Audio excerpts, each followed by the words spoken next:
So the reason that FedRAMP 20X is helping reduce the cost of the FedRAMP process is because of automation. So let's talk a little bit about how automation is streamlining this FedRAMP process.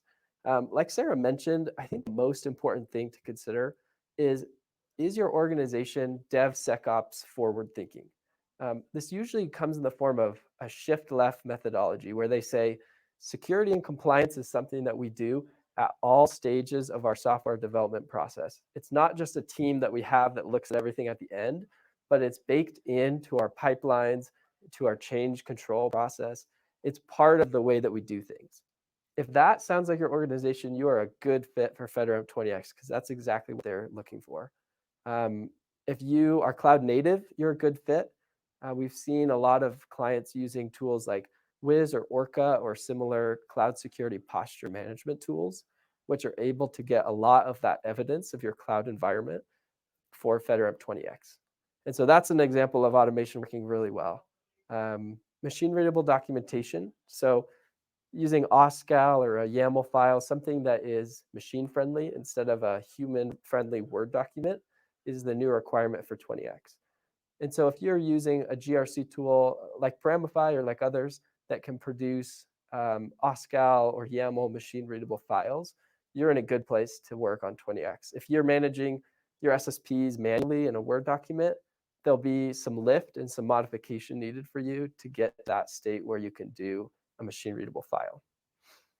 And so the tooling stack that we tend to see that we use at Paramify and that most of our clients use involves first a GRC tool that can help you manage your controls, manage your compliance requirements, help you with your continuous monitoring. Typically, that tool also has SSP generation. And as we said, continuous monitoring. So like vulnerability scan intake and POEM management, these parts of the compliance process that can be really time consuming and tedious to do manually. And with 20X now they're saying it needs to be automated. So that's a great thing. So we tend to see that in terms of the tooling that is specifically for the FedRAMP team, in addition to all your normal cybersecurity tooling like EDR and SIM and all those things that are just enterprise-wide. One of the benefits of using that kind of automated tooling to perform the continuous monitoring and the SSP generation is it makes your audits faster and cleaner. Any of the GRC professionals who've gone through audit season where you have multiple audits close together know that it's really a pain to gather all that evidence and put everything in the right forms for the auditor for each different compliance process. And so if you're using a tool like Paramify that can help you manage all of those in one place, it makes it a lot easier.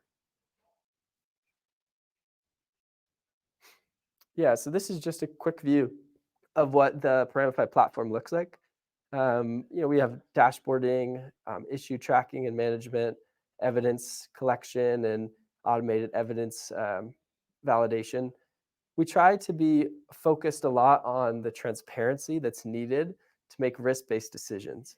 So one thing I would advise as you are working to decide what tools to use for FedRAMP is you want to find something that is transparent, because in a risk-based decision that a government agency or the FedRAMP PMO needs to make, they want to see all of the detail in order to give you the authorization.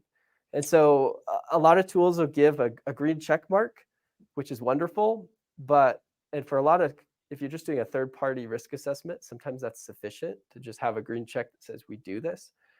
But for FedRAMP, what they'll want to see is, why do you have that green check? What is the actual process that's validating it? What are the results? Give us the raw data. And so we try to optimize for that case where it's a risk-based decision as opposed to just a time to value decision. And remember, when you're using a tool or selecting a tool for this, make sure they're listed in the marketplace. Yes, and that's the other part of it is, as we talked about previously, it has to be a FedRAMP-authorized tool in order for you to use it as your FedRAMP-authorized product. The one workaround would be self-hosting it within your environment, but that typically is a little bit more of a burden on your IT and engineering side.